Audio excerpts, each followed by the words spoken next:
What's up, YouTube? YouTube.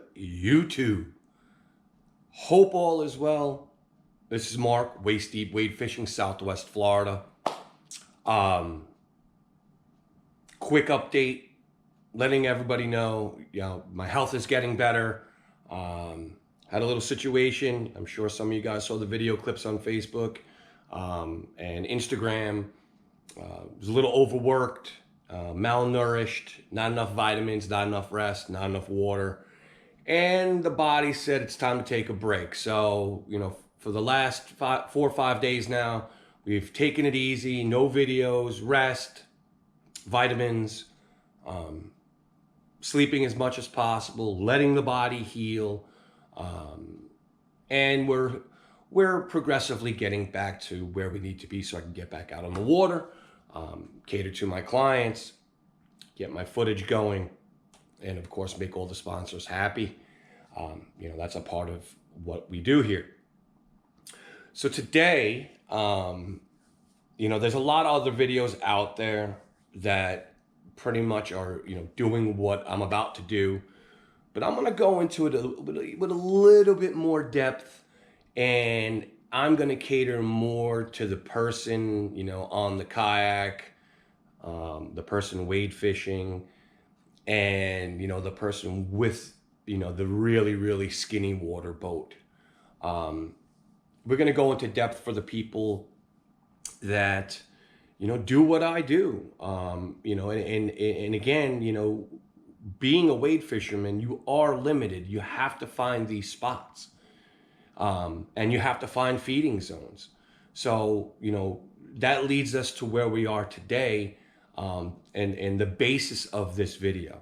And what that is how to find feeding zones for redfish, snook, and trout on the grass flats, period. Now, it's obvious out there, it's obvious to everybody out there. What's the first thing you need to do? Well, Google Maps. If you're in an area, whether you've lived there or you've just moved here, or moved from A to B and you're looking to fish, go on Google Maps. Find an area that you think you have access to, whether it be with a kayak, wade fishing, or boat. Get on Google Earth, or Google Maps, or whatever platform you like to use. I like Google Earth and Google Maps. Works for me. So from that point, then it's the technical work, and that's what I'm gonna teach you guys today. What to look for once you have identified a spot, and you can get to that spot, whether it be by foot, kayak, okay, or flats boat. Well, once you're there, well, what are you looking for? Well, that's what we're going to talk about today. So, jumping into it, we get to Google Earth, we find the spot we've located that we know we can get to using the boat, the kayak, or our 2 feet. And well, what are we looking for? Well, I brought up right here for you guys. I'm going to zoom it out, and then I'm going to zoom it back in. I'm going to zoom it out and then zoom it back in. I don't want to cover up any of the microphones here. And there you go. All right, so let's get close. So let me zoom in here. So here's an area that I fish on a regular basis. Okay. So as you can see, very clearly, you have oyster. You have a cut right here. Okay. Let me zoom back out. Okay, and then you've got a creek right here. Okay. So immediately, right off the bat, I know that this particular area that we're looking at, I want to fish on an outgoing tide. Okay. I want to get here, when it's not too deep, that's another thing you're going to have to check. And you can usually see how deep it's going to be. You have the grass flats right here. You have potholes and potholes and potholes. Now, if you're looking for trout, Well, a lot of the trout are going to be out in this area. But if you're looking for redfish and snook, this is where they're going to be, right here. Now, this would be more of a wintertime spot. You know, in the summertime, where the fish would be, where I would fish on the summer. I don't fish the spot in the summer, but let's just say I wanted to go there in the summer. Well, I would fish right about here, right about here, maybe up in here, and possibly if I could walk up in here and the water was, the floor was solid enough, I would give this a shot. I haven't. But in the winter time, this is where I'm going to go. And where I'm going to fish. Again, identifying feeding zones. This water right here, okay, when it gets filled up, it's going to flush out all the crab and the shrimp. If you follow the line, come right out here, and I'm going to be standing right there. Either right here or right there. And I'm going to be throwing lures right into here, or I may stand right here, throw a lure into there, stand right here, throw a lure into here, and work that lure out of this drain, because the fish are going to be in this area right here, okay, ambushing everything that gets blown out of here. It's a free meal. They'll sit outside the current on this side or this side, and if you're right here throwing lures this way, chances are you're going to connect with a snook or redfish. Even a trout might come up this far. But you have all of the things that you're looking for. You've got a sandbar right here. You've got grass right here. Potholes all over. And now you have your ambush points. So this is one example of how to identify a feeding zone using Google Maps. So, all right. So here we are again. So this is another spot. And this spot, okay, so here we are again. We're at another spot. Let me zoom in for you. There we go. Okay, so this is oyster bar. I don't know if you can see this.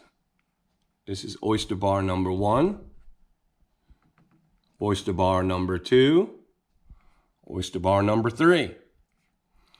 You've got sand and mud here. Let me pull it back out. You have potholes out here. And then of course you have a sandbar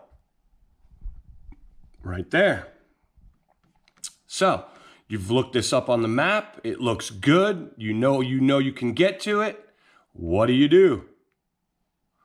All right, well, in this particular situation, since these oyster bars are so close to these mangroves, this would be a spot that you would work on the incoming tide. I would stand, now if you have the tide that's coming in, it also, keep this in factor, wind.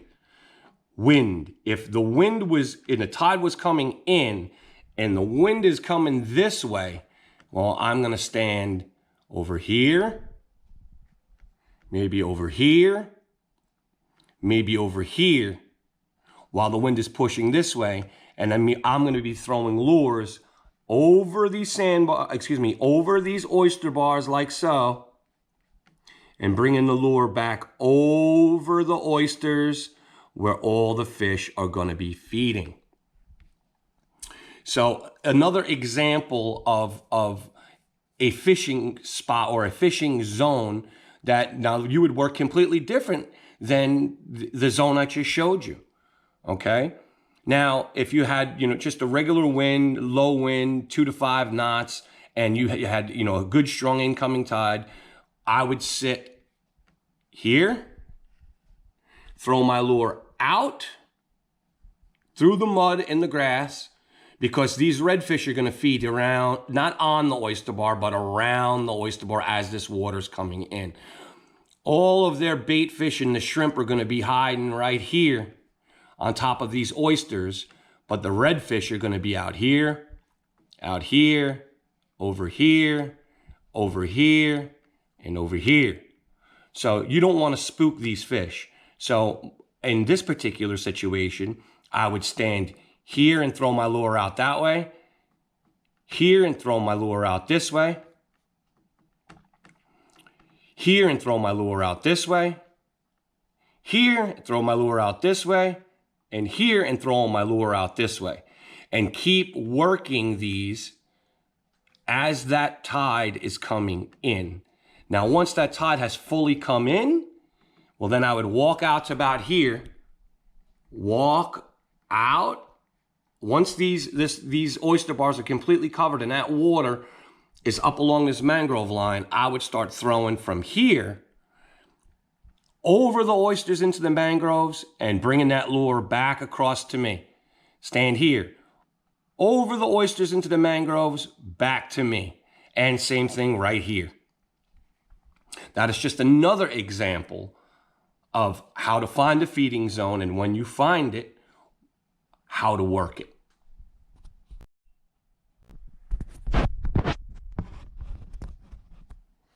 All right, guys.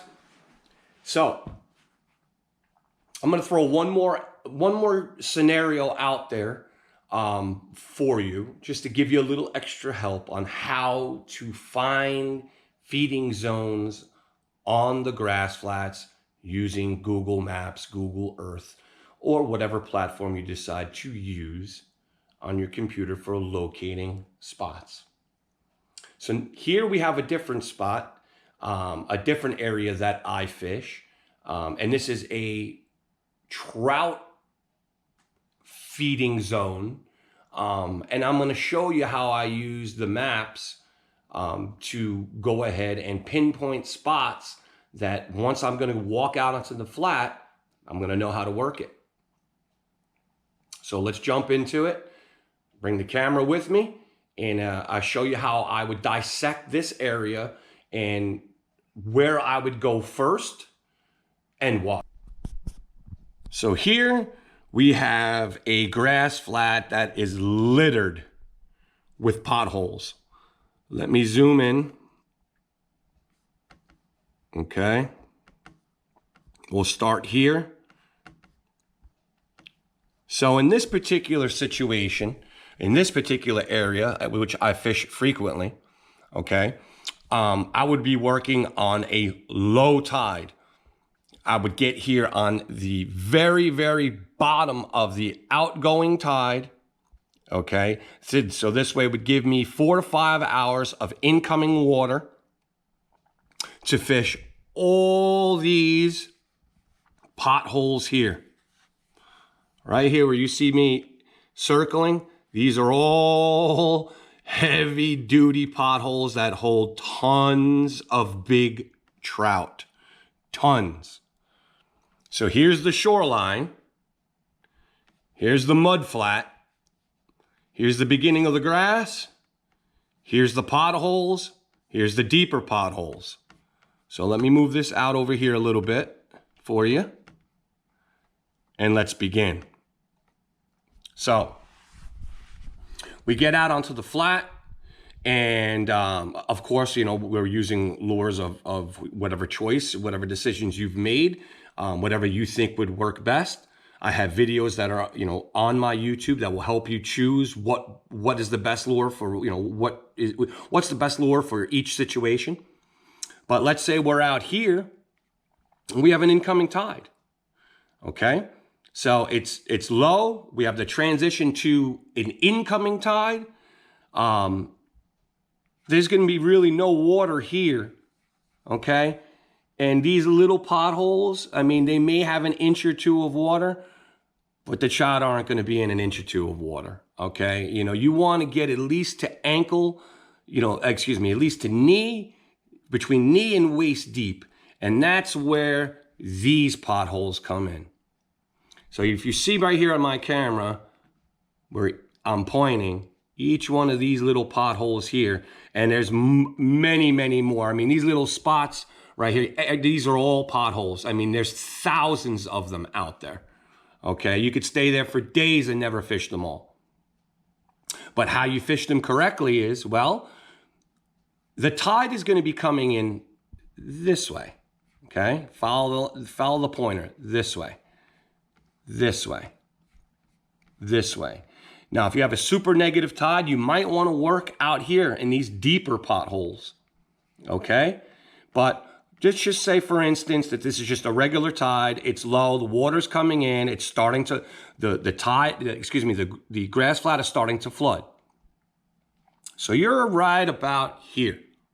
So let me go ahead and bring this a little bit closer. There we go. Okay. Let's use this one for an example. So you have grass. All this is grass around here. See this green that I'm circling? It's grass. This is a sand hole. Sand, sand, sand, sand, sand, and sand. Okay? Tide is coming in this way. Now, this is a big area. You know, it doesn't look that big, but that is a big, big pothole.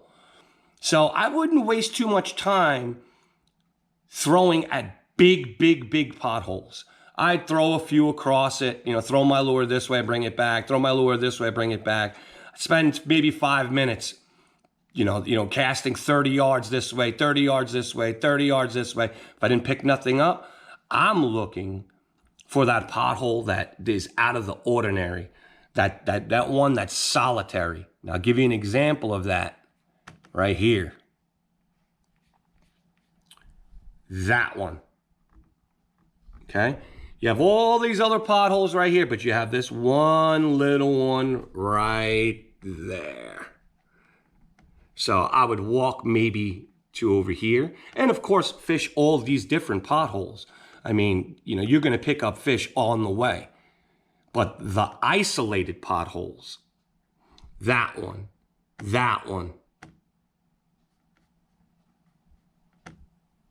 yeah, I even gave you the numbers on it. There's a freebie. There's the numbers to that pothole.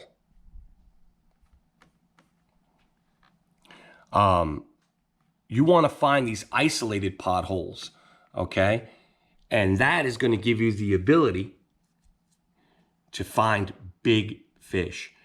Trout and redfish and even snook sitting out there. They're competing. They're competing to eat. So if you have a smaller pothole, you know, a big red might come up in there and he's gonna take it over. He's gonna sit there and he's not gonna let a lot of them come in there with him. So try to find isolated potholes. I'm not saying don't play the pothole game. Throw at everything. But if you find an isolated pothole like that one and like this one, and let me zoom back out right here and just give you an example of how many there are. Ready? These are all potholes everywhere. Okay? Potholes for days. Potholes just everywhere. Once you find an area with potholes like this, then it's just a matter of working them and spending your time. I suggest when working potholes, find an area that has a lot of grass, like this. See this grass right here? But there's no potholes. This would be considered a dead area. But if you look carefully, you have all this grass, but then you have a pothole here and a pothole here, and these isolated potholes right here. This is the type of stuff you are looking for. So pay attention to the video when you're searching for an area that you're going to fish, okay, or searching for a flat that you're going to fish. Go back to these videos. Use the information that I'm telling you.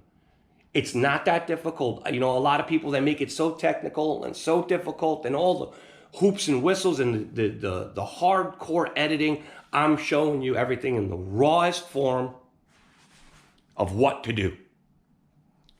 Find a grass flat. If you see the potholes like that, look for ones that are isolated. Don't look for big, super huge potholes. Look for a bunch of grass, a little pothole here, a little pothole there, a little pothole there. Mark that spot, throw a pin on your phone, okay? Get to the spot, hit your Google Maps, walk out to that spot, start throwing. All right, guys, well, we're gonna wrap it up. I hope everything that I put out here on the table for you today works for you in your situations, depending on what you're throwing, whether it be top waters, whether it be suspending lures, whether it be jigs, whatever you decide to use at whatever situation. I will tell you this, use the maps to find potholes, grass flats, oyster bars, cutoffs, guts, you name it. It's all there for you. Now, this was just a grass flats video that I showed a creek mouth, an oyster bar, and potholes. There's going to be more as time goes on, using the computer to show you in detail where you should stand, where you should throw, and even what you should throw. But this is the beginning of a series that I've started to help my clients be better anglers and take their game to the next level. You know, there are a lot of people that already know how to use this and they know what they're doing on Google Earth or Google Maps to find spots. But there's a lot that are new to the game that don't. So this video was made for you guys, to help you guys, the new angler, become better. All right? Thank you guys very much. This is Mark, Waist Deep Wade Fishing, Southwest Florida. Hats off to you all. Love you all. Thank you for the support. And again, you know, I ask you nicely, please take the time to hit the subscribe button. Okay, it doesn't cost you anything. If you don't like the channel, then unsubscribe. But at least take the time to subscribe to the channel. Go through if it can help you. Make sure to hit the notification bell. Okay, this way you're notified whenever I put out a new video. And again, if you're interested in booking a trip with me and going one-on-one and getting a teaching session, not only a fishing trip, all my information is linked in the description where you can contact me. And that's it.